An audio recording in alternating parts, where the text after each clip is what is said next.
하나님은 완전하십니다. 하나님은 완전하시기에 죄를 지을 수도 없으시고 변하지도 않으시고 변해야 할 필요도 없습니다. 하나님 외의 모든 피조물은, 특별히 사람은 완전하지 않습니다. 그 삶의 미래도, 그의 말도, 그의 사상도 완전하지 않습니다. 그가 누구여도 사람은 완전하지 않기에 사람은 절대로 찬양의 대상이나 경배의 대상이 될 수 없습니다. 우리가 성경을 읽으면서 또 설교자들이 아주 삼가 조심해야 할 부분은 성경의 인물을 영웅화하는 것입니다. 노아를 이야기하며 아브라함을 이야기하며 다윗을 이야기하며 모세를 이야기하며 저들이 이렇게 하였으니 우리도 이렇게 하자 하는 것 말입니다. 물론 저들이 대단한 사람이면은 틀림이 없습니다. 그럼에도 불구하고 성경은 그가 누구이든지 사람을 영웅화하는 것을 금하고 있습니다. 설교학에서 강조하는 위험한 설교 가운데 하나가 위인전기식 설교라 할 수 있습니다. 이순신을 이야기하듯이 세종대왕을 이야기하는 방식으로 모세를 이야기하면서 다윗을 이야기하면서 저들이 이렇게 했으니 우리도 이렇게 하자는 식 말입니다.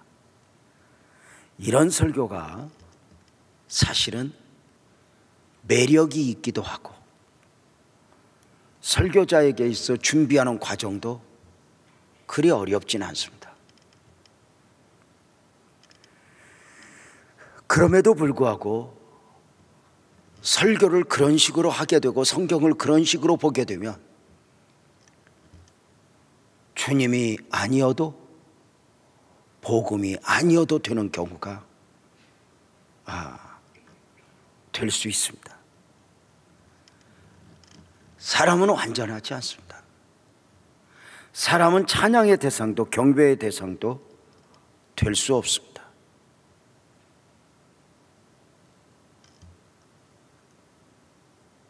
그가 완전하지 않기에 그 사람을 기준으로 삼으면 어느 순간 복음이 흐려지는 경우가 있습니다.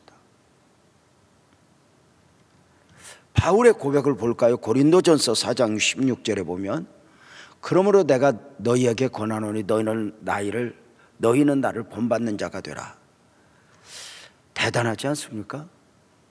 세상에 어느 누가 너희는 나를 본받는 자가 되라 이렇게 말할 수 있겠습니까? 저는 3남매의 아버지입니다.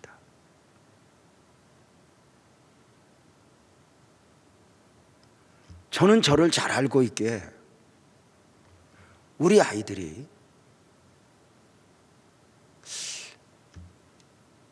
나는 아버지와 같이 하면 아닙니다.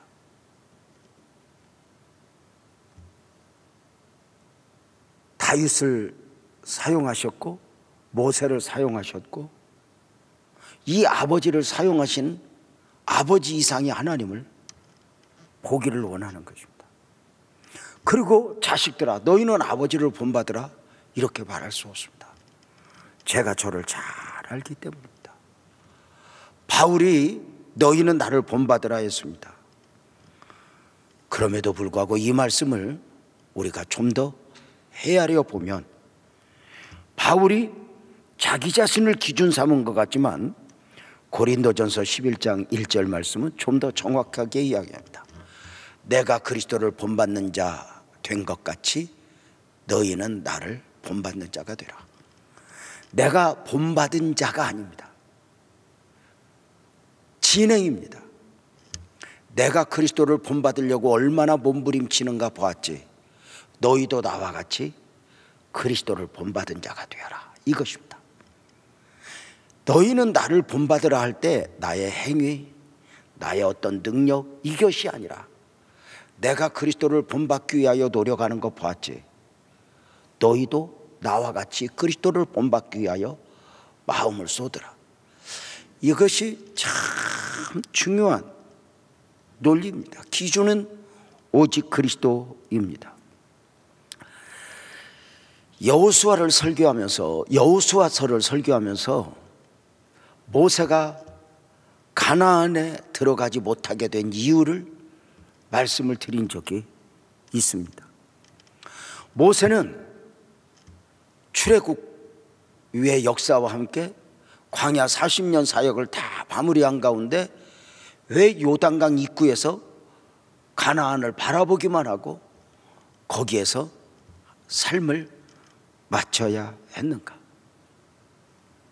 그 이유를, 그 처음은 복음의 단일성을 위해서 이렇게 말씀을 드렸습니다. 복음의 단일성이라는 말은 신학적으로 대단히 중요합니다. 복음에 대하여 설명할 때 구약에서가 다르고 신약에서가 다르면 복음은 아닙니다. 복음은 구약이 되었든 신약이 되었든 달라지면 안 됩니다. 신구약 성경 안에서 통일성, 단일성, 일치성에 문제가 있다면 참 복음이 아닌 것입니다. 이래도 되고 저래도 되는 것은 아닙니다. 복음은 시간과 공간 안에서 변하면 안 됩니다. 진리가 왜 진리입니까? 변하지 않는 것입니다. 자, 모세 이야기를 하다가 복음의 단일성 이야기를 했습니다. 모세는 율법의 상징입니다. 율법의 상징인 모세가 요단을 건너 천국을 의미하는 가나안에 들어가게 되면 율법으로도 천국에 갈 수 있다는 논리가 형성이 됩니다.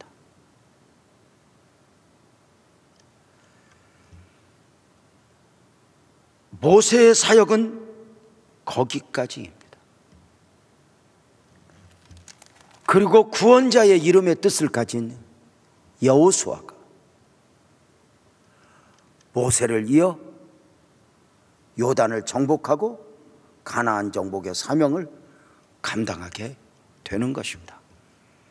잘 아시는 대로 참고로 여호수아의 이름의 뜻은 예수와 같이 구원자의 의미를 가지고 있으니 복음의 통일성 면에서도 당연하다 싶습니다. 또 하나, 모세를 가나안에 들어가지 못하게 한 것은 복음의 단일성을 넘어 또 하나는 그것이 모세를 위해서 그리고 백성들을 위해서라 말씀을 드렸습니다. 광야 40년의 사역을 마친 모세가 만약에 60만을 이끌고 가나안 땅 정복 사명을 다 마치게 되면 아마도 모세는 어쩌면 백성들에게 하나님 이상의 하나님이 되었을 것입니다. 그렇게 되면 만약에 그렇게 사역을 마무리하고 모세가 죽었으면 모세의 무덤은 아마 피라밋보다 더 웅장했을 것입니다. 그것은 모세 자신에게도 저주입니다.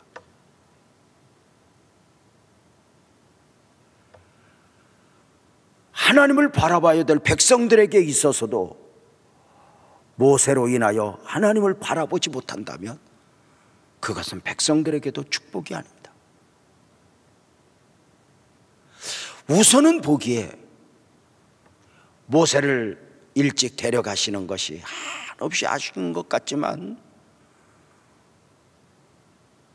전 우주를 섭리하시고 전 시간을 섭리하시는 하나님 앞에서 결국은 그 뜻을 헤아려 알고 보면 하나님의 섭리는 지금은 이해가 안 되지만 참으로 오묘하고 귀하다 말씀을 드릴 수 있습니다.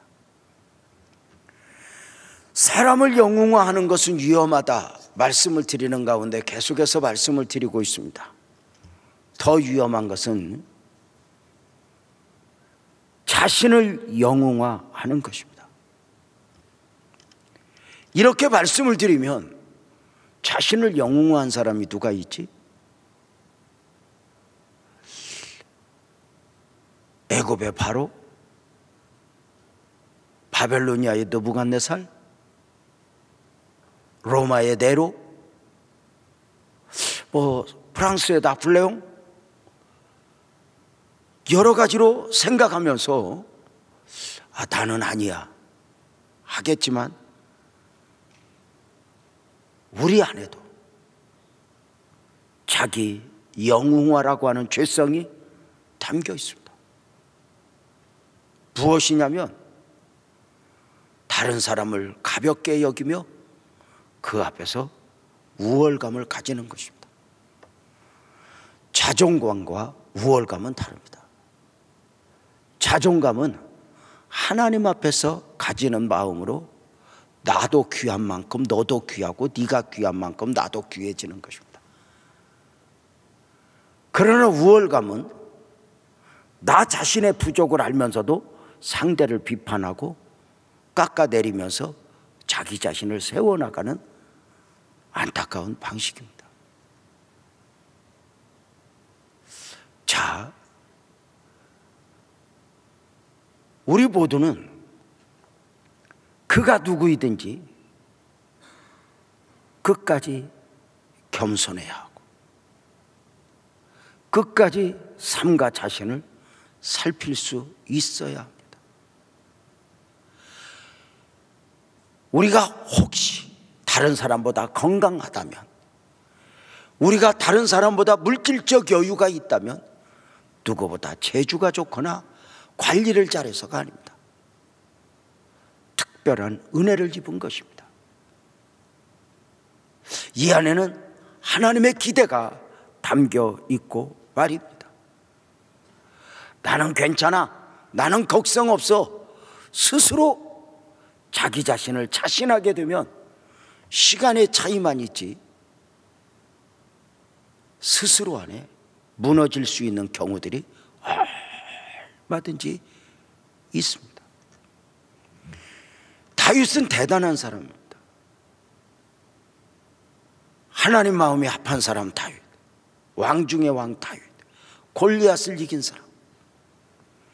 그럼에도 불구하고 다윗은 완전한 사람이 아니었습니다. 그가 완전했기에 하나님께서 그는 내 마음에 합한 자라 하신 것이 아니라는 것입니다. 특별히 우리는 다윗이 완전하지 않음을 어디에서 보느냐? 사무엘하 11장에 나오는 우리아의 아내 밧세바를 범하는 범죄의 가정을 봅니다. 그가 완전하지 않았구나. 자, 또 하나, 오늘 사무엘서 거의 막바지에 이르렀는데 다윗이 인구조사를 하는 어리석음 속에서 그가 완전하지 않다는 것을 압니다. 다윗은 통치 말년 솔로몬에게 왕위를 넘겨주기 전에 인구조사를 하게 됩니다. 어쩌면 인구조사는 전체 인구가 얼마나 되는지, 그 중에 군대로 동원될 수 있는 젊은이는 얼마나 되는지, 무기는 얼마나 되는지, 어떤 무기가 있는지, 이런 것을 살피는 것은 어쩌면 왕으로서의 통치 행위에 당연한 것이라 볼 수 있습니다. 그저 하나님을 믿기에 솔로몬아 네가 왕해 이러고 끝날 수는 없는 것이죠. 지금 이 나라 사정은 이러하단다, 이 나라의 국력은 이 정도단다, 이렇게 잘 살펴서 물려줘야 하는 것은 당연하다 싶은 것입니다. 그런데 왜 인구조사가 범죄로 보여지고 있을까? 왕으로서 당연한 통치 행위가 왜 하나님의 눈에는 이것이 범죄로 보이는 것일까? 그것은 어쩌면 다윗의 인구조사의 동기에서 우리는 하나님의 마음을 읽을 수 있을 것 같습니다. 하나님은 중심을 보시는 하나님입니다. 그 중심을 보시는 하나님이 당연하다 싶은 그 인구조사의 동기를 보신 것입니다. 중심을 보시는 하나님이다. 이것은 하나님 스스로의 소개입니다. 다윗을 왕으로 기름 붓는 과정 속에서 사무엘에게 하나님이 하나님 자신을 소개하니 잘 아시는 대로 사무엘상 16장 7절이죠. 나 여호와는 중심을 보시느니라. 하나님은 중심을 보신다. 자, 보여지는 부분에 다윗의 인구조사, 왕으로서 통치 관련에 아들에게 왕위를 물려주기 전에 인구조사 자체에 문제가 있는 것은 아닙니다. 그런데 중심을 보시는 하나님 앞에 그 동기가 문제가 되었습니다. 무엇입니까? 오직 하나님께 영광이어야 하는데 한 생애를 마무리하면서 그의 모습이 어떠하든지 주님이 하셨습니다, 주님이 하실 것입니다, 하나님께 영광이어야 하는데 갑자기 자신이 이루었던 업적, 내가 이 정도야 하고 싶었던 것입니다. 주변의 왕들에게 그리고 역대 어떤 과정 속에서 내가 이 정도야 하고 싶었다는 것입니다. 사울이 했던 실수입니다. 어떤 것이죠? 전쟁에 승리한 후에 자신을 위해서 기념탑을 쌓는 실수입니다.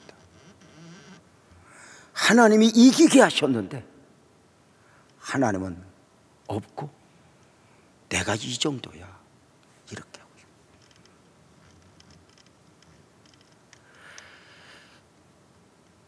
이것이 사람의 마음에 있지 않습니까? 자, 예를 들어서 유재명 목사가 좀 더 하나님의 큰 일을 감당하기를 원하는 가운데 하나님의 큰 일을 하고 싶어. 무엇이 문제겠습니까? 그런데 그것이 오직 하나님께 영광이고 복음이 아니라 내가 이 정도야, 이 양념이 섞인다면 이것은 온전한 바가 아니라는 것입니다. 근데 사람 마음속에서는 교회 공동체 안에서 그리고 하나님의 일을 하는 가운데 내가 이 정도야, 나와 세상은 강고도 없고 구속한 주만 보이도다여야 하는데 내가 이 정도야 하고 싶은 유혹이 있는 거예요. 자신의 업적을 자랑하고 싶고 자신의 업적을 무엇인가 남기고 싶은 거예요. 하나님이 보셔서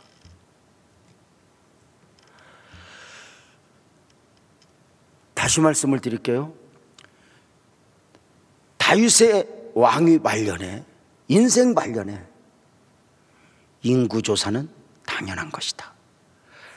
그 단순히 인구가 얼마인가가 아닙니다. 군대의 수가 얼마나 되는가, 무기가 얼마나 되는가, 우리나라의 힘은 얼마나 되는가. 어쩌면 당시 세계에서 가장 강력한 나라로서 당연하다 싶은데 너 이거 범죄야. 왜? 동기가 문제가 있었어. 무엇이었다고요? 내가 이 정도야.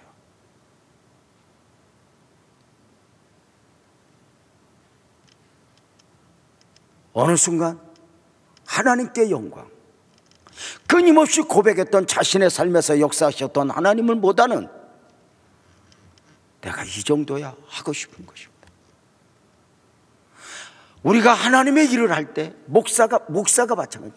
하나님의 일을 할 때 아주 삼가 살펴야 할 것 중에 하나가 뭐냐면 끊임없이 자기 자신을 쳐서 복종시키면서 자기 자신을 내려놓는 것입니다.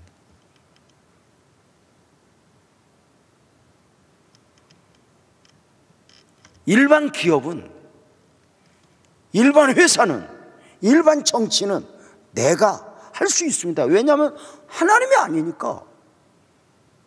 그러나 적어도 교회에서, 적어도 하나님의 나라가,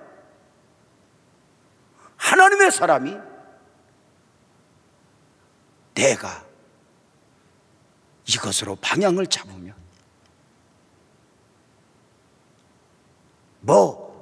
누이 좋고 매부 좋고 하나님도 좋고 나도 좋고 안 됩니다. 오직 하나님. 그런데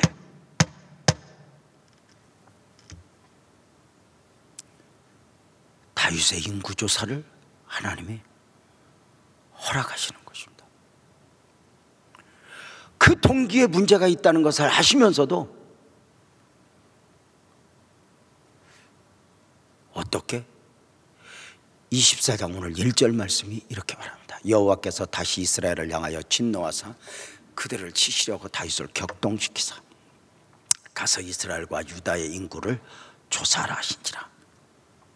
이 말씀을 이렇게 그냥 보면 멀쩡한 다윗의 마음을 격동시켜서 인구조사를 하게 하신 것 같지만 아닙니다.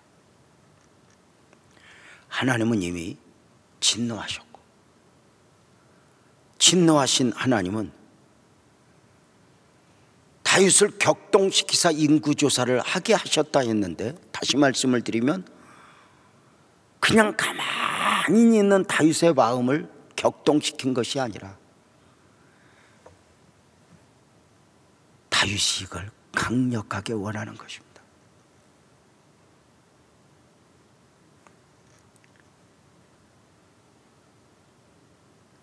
물론 이것에 대하여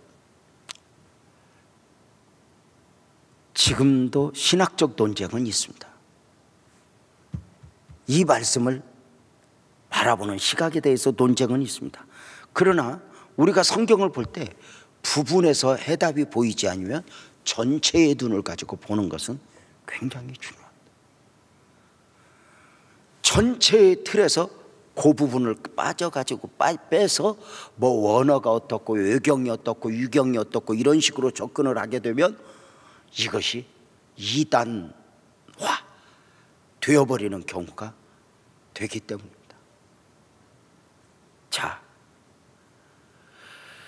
다윗의 마음에 인구조사를 할 마음이 없는데 하나님이 격동시킨 것이 아닙니다.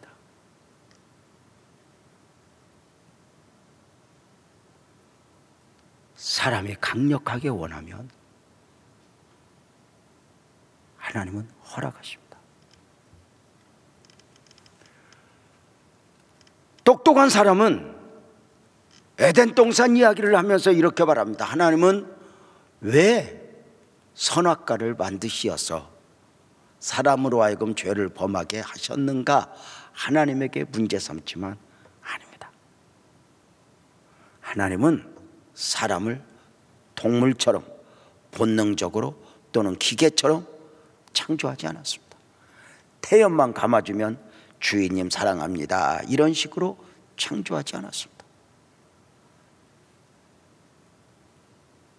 그 마음의 원함, 선택을 하게 하셨습니다.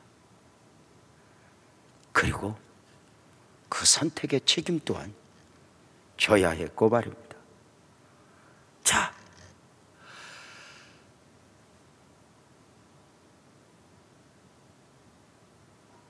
자신이 원하면 우리가 성경에서 많은 예를 들 수 있지만 대표적으로 크게 두 가지만 이야기를 하면, 하나는 정탐꾼 이야기입니다. 12정탐꾼을 보내는 것, 그건 하나님의 원하심이 아니었습니다. 그런데 백성들이 믿음 말고 가서 보고 오자, 알아보자, 저들이 원함에 허락하십니다. 그렇게. 그러나 대가는 톡톡히 지불하게 됩니다. 그죠? 40년 광야의 방황이었으니까요. 또 하나 발람의 예를 들 수 있습니다. 하나님의 백성을 저주하라 요청이 들어옵니다. 발람이 이야기합니다. 안 됩니다. 나는 저 여호와 하나님의 백성을 저주할 수 없습니다. 그러자 왕은 많은 뇌물을 가져다 주면서 저주하라고 이야기를 합니다. 발람은 안 됩니다. 별것을 가져와도 나는 그리할 수 없습니다 라고 말합니다. 세 번째 왕이 더 많은 뇌물과 그리고 나중에 자신의 나라로 오면 모든 삶에 완벽한 준비를 해주겠다는 소리에 그만 발람이 넘어가서 잠깐 기다려보라고, 내가 하나님 앞에 기도로 물어보겠다고 그러면서 이렇게 묻습니다. 하나님, 하나님의 백성을 저주할까요 말까요? 이때 하나님이 하라 하십니다. 왜냐하면 그 마음에 이미 기울어져 있기 때문입니다. 자, 인구조사를 해라, 하나님이 허락하셨다 해서 면죄를 받은 것은 아닙니다. 자, 우리가 내 마음에 결정을 내리고 고집을 피우고 내 마음에 결정을 내리고 기도하면 응답도 그런 식으로 오게 됩니다. 목사가 되기 위한 준비 과정에서 이렇게 그 과정에 있었던 이야기가 갑자기 떠오르는데요. 대부분의 목사들이 소명을 받고 나는 이 길을 가야 돼, 흔들림 없이 이렇게 그 길을 가는 사람은 특별한 경우가 아니고는 거의 없습니다. 수많은 흔들림, 수많은 과정을 거쳐서 결국은 이제 이렇게 자리를 잡아가게 되는데, 그 과정이 유난히 이렇게 긴 사람들이 있어요. 나는 이 길이야 이렇게 가는데, 이렇게 유난히 이렇게 길었던 사람들이 대표적으로 황정복, 유호승 뭐 이런 사람들이죠. 그 중에 엄성익 목사님도 들어가나? 하여튼 모르겠어요. 이런 과정들이 있죠. 저도 이제 목사가 될 거야 하고 이렇게 이제 전도사 사역을 하고 공부를 하는 중에, 진짜 하나님은 목사 될 사람한테 다 줘도 돈은 안 줘요. 왜냐하면 돈을 많이 주면 이 목사가 목사를 제대로 안 하니까. 특별히 목사가 준비되는 그 과정 속에서는 이게 그런 것 같아요. 자, 그래서 여러 가지로 뭐 그래도 한때 돈도 이렇게 만져받고 했던 저가 교회 의자에서 자면서 이렇게 목사 후보생으로 훈련을 받는데 회의가 오는 거예요. 그러는 중에 이제 금식을 하면서 기도를 했어요. 하나님이 주신 소명은 어디로 가고, 하나님 자격이 있네 없네, 나는 부족하네, 뭐 만가지 핑계를 하면서 하나님 제가 이 길을 가야 합니까 안 가야 됩니까 막 하고 기도를 하는데 이미 마음에서는 안 가려고 여기가 이제 됐어. 그래서 이제 응답을 받기를 원하는 거야. 응답을 받기를 원하는 거야. 정말요. 그렇게 이제 응답을 받기를 원하면서 얼마나 막 부르짖어 기도를 하고 금식을 하니까 하나님이 응답을 줘요. 어떤 식으로? 대부분의 사람들이 하나님의 뜻을 어기고 가면 한바탕 두드려 맞고 돌아온다고들 하는데, 저한테는 어떤 응답을 주시냐면, 요한복음에 예수님을 떠난 베드로가 제자들이 고기를 몽땅 잡으면서 주님을 만나는 모습이 확 들어오면서, 주님이 이 유재명에는 멀리 갔더니 해도 만약에 돌아오면 그런 처절한 실패 가운데 돌아오게 하시는 것이 아니라 성공 가운데 돌아오게 하실 것이다. 이 확신이 딱 서는 순간이요, 그런 결단은 얼마나 빨라버렸는지, 그 자리에서 제 소위 서재라 할 것은 없지만 책부터 싹 정리를 했어요. 가지고 막 주석 사놨던 거, 막 책 이렇게 막 목사 되기 위해서 어려운 가운데 샀던 책을 이거 놓아두면 미련 가질까봐 태울 것은 태우고, 다른 친구들한테 보낼 건 보내고, 목사님한테 드릴 건 들고 완전히 떨어버렸어요. 그리고 9개월 만에 성공은 그만두고 무슨 망해서가 아니라 하나님이 어느 순간 그 마음을 주면서 돌아오게 됐어요. 그때 제가 땅을 치고 후회했던 게, 책은 없애지 말걸. 정말 그래도. 자, 여러분, 내 마음에 원하면, 그렇게 기울어지면, 오살리 가서 3주 금식할 때예요.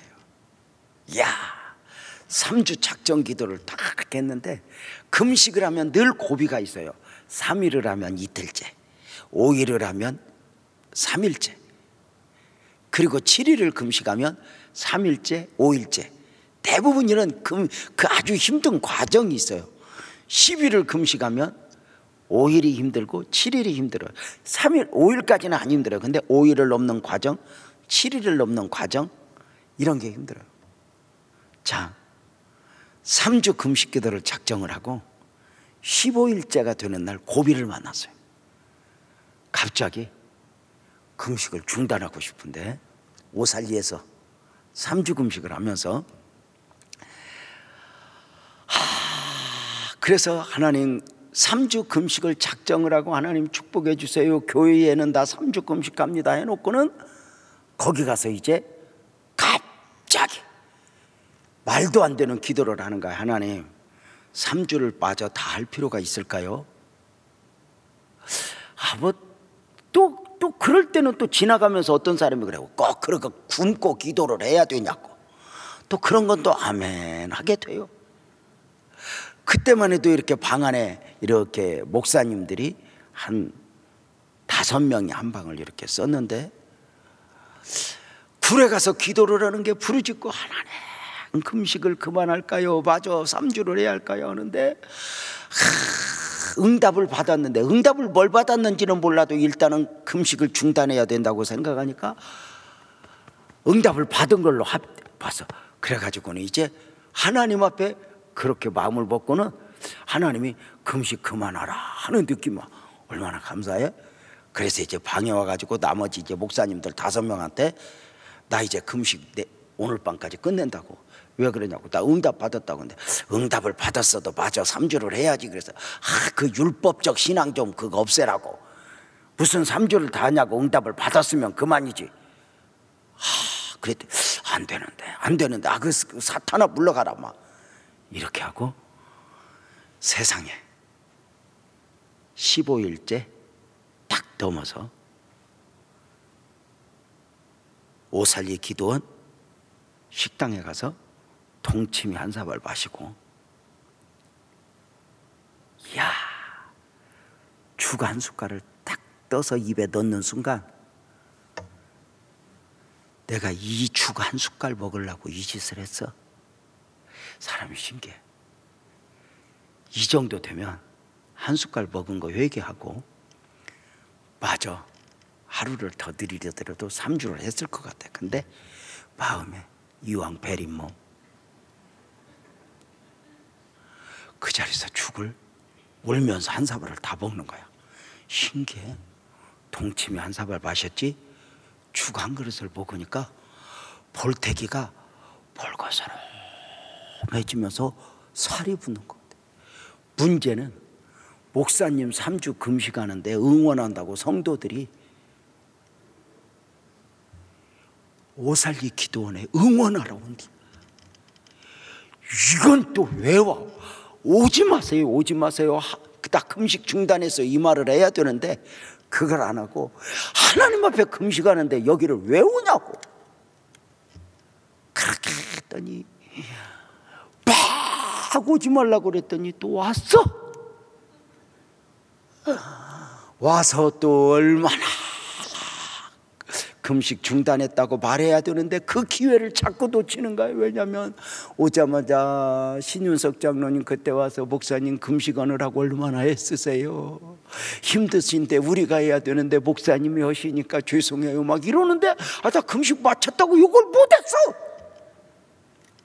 하나님, 우리 목사님 금식이요 마쳤는데요, 금식을 하는데요 힘주세요 막 이렇게 기도를 해주고 함께 예배 드려주고 산책을 해주고 갔어. 죽 한 그릇 퍼먹고 어쩌면 돌이켜보면 내가 금식 참 여러 번 했는데 참 부끄러웠던 시간들. 이렇게 약하구나. 자, 다윗의 마음을 격동시키사 인구조사를 하게 하신 하나님. 인구조사할 마음이 없는데 격동시킨 게 아니에요. 어쩌면 이것은 하나님의 은혜인 것 같아요. 무엇일까? 그 마음을 사탄이 이용하기 전에, 그 다윗이 그 기울어진 마음을 사탄이 이용하기 전에 하나님이 그 마음을 잡은 거예요. 거기까지. 같은 시험도 마귀가 주는 시험과 하나님이 준 시험은 다르잖아요. 마귀가 주는 시험은 멸망이 목적이잖아요. 하나님이 주시는 시험은 하나님이 합력하여 선을 이루사 결국은 그를 일으키시고 회복시키고 다시 세워주시는 것이잖아요. 사랑하는 여러분, 하나님이 다윗의 마음을 격동시켰다, 없던 마음을 그렇게 하게 하신 것이 아니라 하나님이 그 마음을 허락하시고, 그런 거 있잖아요. 고난도 시련도 저절로 있어진 것보다 하나님이 허락하셨다고 믿으면 축복이 될 수 있다고요. 실수가 없어요. 그 하나님은 실수가 없다고.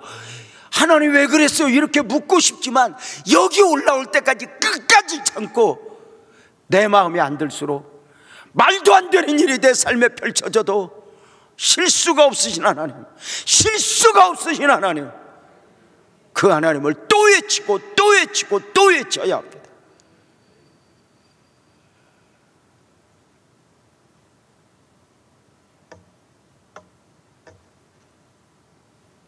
다만 하나님은 다윗이 인구조사를 하기 전에 기회를 주십니다. 사무엘하 24장 3절이죠. 요압이 장군이죠. 왕께 아뢰되 이 백성이 얼마든지 왕이 하나님 여호와께서 100배나 더하게 하사 내 주 왕의 눈으로 보게 하시기를 원하나이다. 그런데 내 주 왕은 어찌하여 이런 일을 기뻐하시나이까? 바뀐 것 같잖아요. 요압이 이런 짓을 하면 다윗이 원래 이렇게 말을 해서 설득을 해야 되거든요. 그런데 다윗이 그 마음을 빼앗기니 요압이 설교를 하듯이, 왕이여, 여호와께서는 지금까지 왕에게 은혜를 베푸셨고 앞으로도 더 큰 역사를 이루실 것입니다. 그런데 왜 왕은 이런 일을 하십니까? 이렇게 4절에서도 보면은 그렇게 이야기를 해요. 왕의 명령이 요압과 군대 사령관을 재촉한지라. 요압과 사령관들이 이스라엘 인구 조사를 하려고 왕 앞에서 물러가니라. 이 말은 무슨 말이에요? 요압이 그리고 신하들이 왕이여 안 됩니다. 이것은 하나님의 원하심이 아닙니다. 하나님의 기뻐하심이 아닙니다 라고 말하는데, 모두가 문제가 있다고 보는데 다윗만 그걸 보지 못하는 거예요.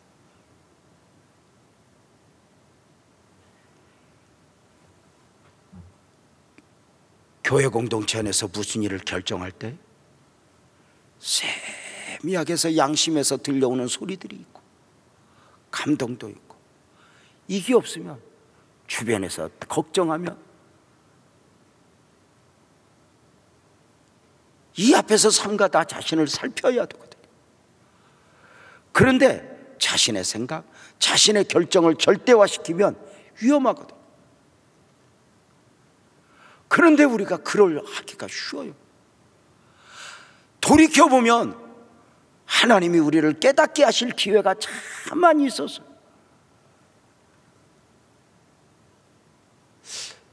놀라운 것은 인구조사를 한 가운데 우리는 여기에서 다윗의 회개를 보면서 확인을 하게 돼요. 사무엘 24장 10절에 보면 이런 말씀이 나와요.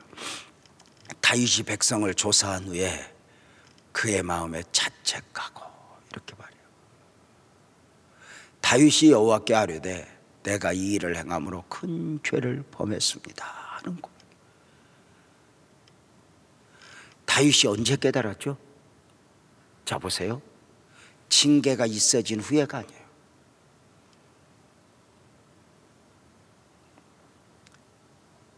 내가 이 정도야 하고 자기 자신을 과시하기 위해서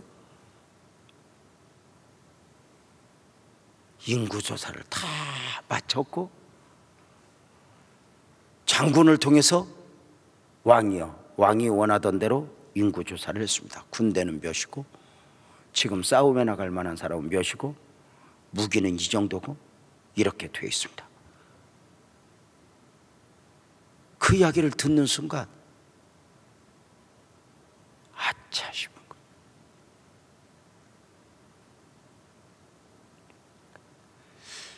내가 이 짓을 했어? 그제서야 보이는 거예요. 그렇게 말려도 안 보였고 그렇게 권면해도 듣지 않았던 그가 무슨 하나님이 진노하셨고 무슨 징계를 주시고 이것이 아니라 그냥 보고만 아무 일이 없었는데 자신을 살피는 거예요.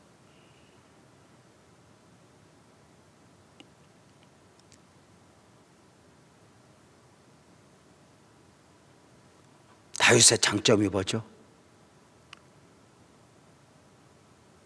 회개죠. 이것이 문제가 있다고 하는 순간 사람을 의식하지 않아요. 다른 사람이 나를 어떻게 볼까 이런 건 아무 상관없어요. 나의 미래는 어떻게 될 것인가 이거 아무 상관없어요. 딱 하나님 앞에 서요.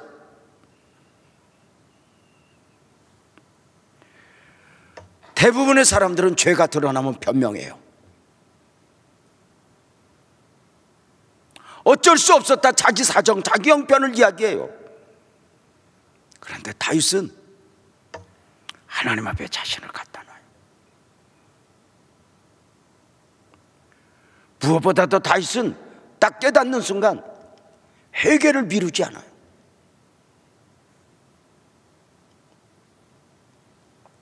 나중에 이게 없어요.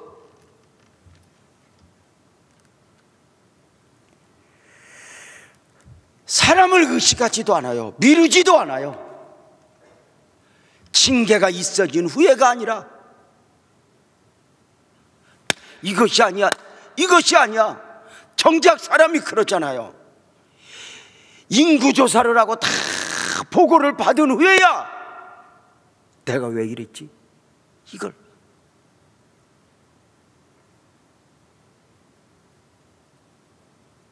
사람이 참 어리석을 때 많아요. 내가 왜 이랬지?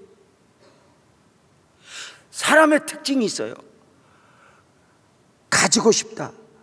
가지기 전에는 이것만 있으면 하지만 가지고 나면 별것 아니잖아. 이 모든 것이 그래요.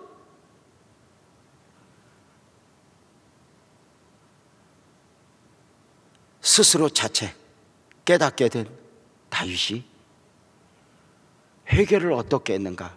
10절 말씀을 다시 한번 우리 읽어볼 텐데요. 우리 한 목소리로 한번 크게 읽어봅시다. 시작. 다윗이 백성을 조사한 후에 그의 마음에 자책하고 다윗이 여호와께 아뢰되 내가 이 일을 행함으로 큰 죄를 범하였나이다. 여호와여 이제 간구하옵나니 종의 죄를 사하여 주옵소서. 내가 심히 미련하게 행하였나이다 하니라. 그의 마음에 자책하고. 참 굉장히 중요하다. 성령께서 깨닫게 하신 거예요. 다시 말씀을 드릴게요. 내 마음에 이렇게 죄를 지었다 깨닫는 순간 변명하지 않아요. 누구 핑계하지 않아요. 다른 사람의 죄를 이야기하면서 나를 합리화시키지 않아요. 하나님 앞에서 나 탁 무릎을 꿇는 거예요. 무엇보다도 두 번째, 내가 이 일을 행함으로 큰 죄를 범하였나이다. 이렇게. 자 보세요. 아주 중요한 게 있어요. 큰 죄여서 큰 죄로 느끼는 것이 아니라 모든 죄를 내 앞에서 크게 봐야 해요. 그만큼의 은혜가 있어요. 아, 이거 뭐 별거 없잖아, 이 정도. 이게 아닌 거예요. 내가 큰 죄를 범한다이다.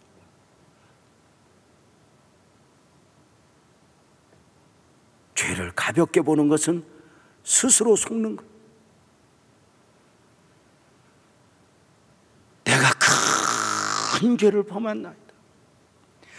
우리가 우리의 삶 속에서 순간순간 허물이 있고 문제가 있을 때 스스로 합리화하여 봐. 내가 이 정도는 뭐 누구나. 이게 아니라 내가 큰 죄입니다. 내가 큰 죄를 범하였나이다. 하나님 앞에서의 나를 보는 거예요. 이 행위 자체가 아니에요. 근본적으로 자기 자신이 문제가 있음을 보게 돼요. 이렇게 고백할 수 있다는 것이 얼마나 큰 은혜일까. 가서 살인을 하고 이것이 아니에요.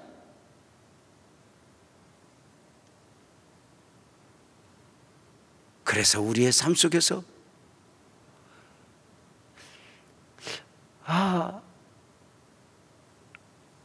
어떤 이렇게 말하는 것, 이런 것에서 그 작은 부분에서 아차 싶었던 것에 대해서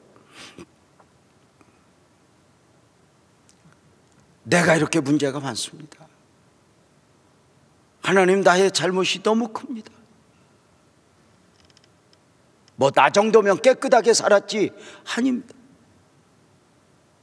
내가 큰 죄를 범했나이다. 다 죄뿐입니다.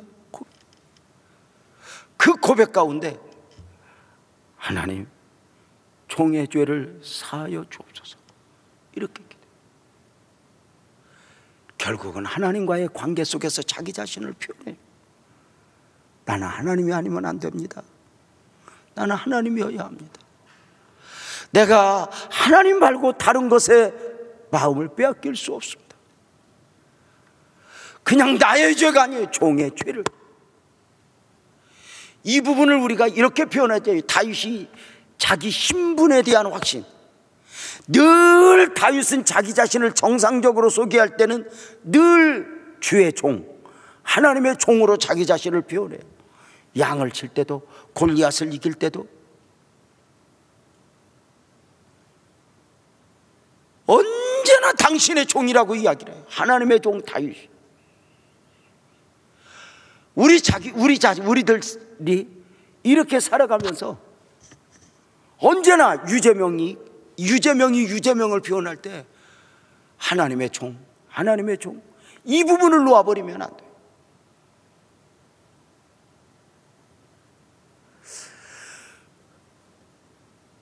종의 죄를 사하여 주옵소서.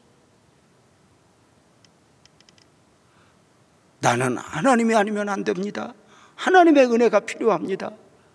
고백하는.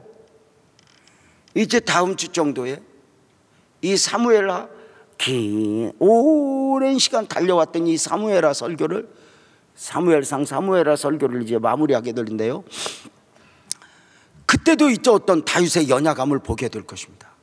그러나 분명한 것은 다윗은 그 범죄의 과정 속에서 깨닫고 하나님을 놓지 않는 거예요.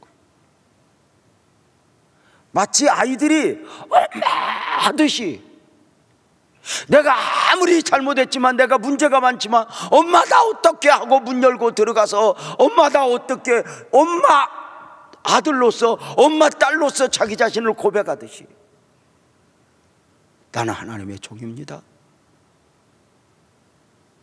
내가 큰 죄를 지었나이다.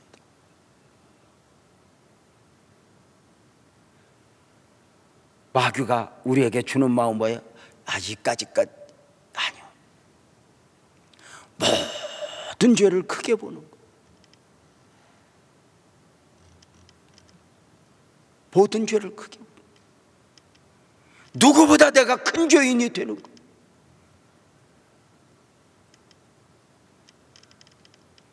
늘 말씀을 드리지만 죄가 더한 곳에 은혜가 더욱 넘쳤나, 이 말은 이것은 죄를 지은 사람이 더 큰 은혜를 받는다는 말이 아니라 내가 큰 죄인이라고 느끼는 만큼 비례해서 하나님의 은혜가 있어지는 거예요.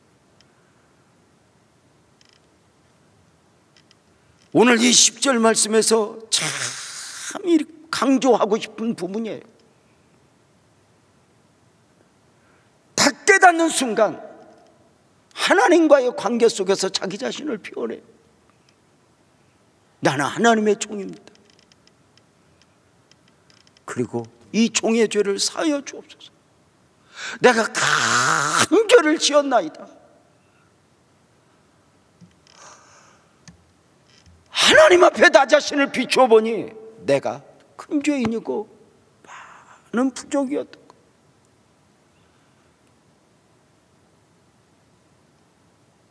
오늘 또 우리는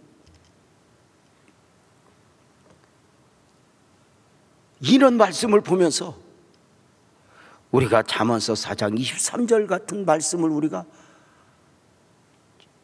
기억하게 돼요. 묵으로 지킬 만한 것 중에 내 마음을 지키라.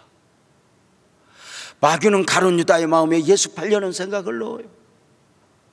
저는 오늘 이 말씀을 묵상하면서 이것이 얼마나 옳은지 신학적으로 이것은 별로 중요하지 않았습니다. 왜 다윗의 마음을 그렇게 격동시키자 인구조사를 하게 했는가? 사탄이 다윗을 이용하기 전에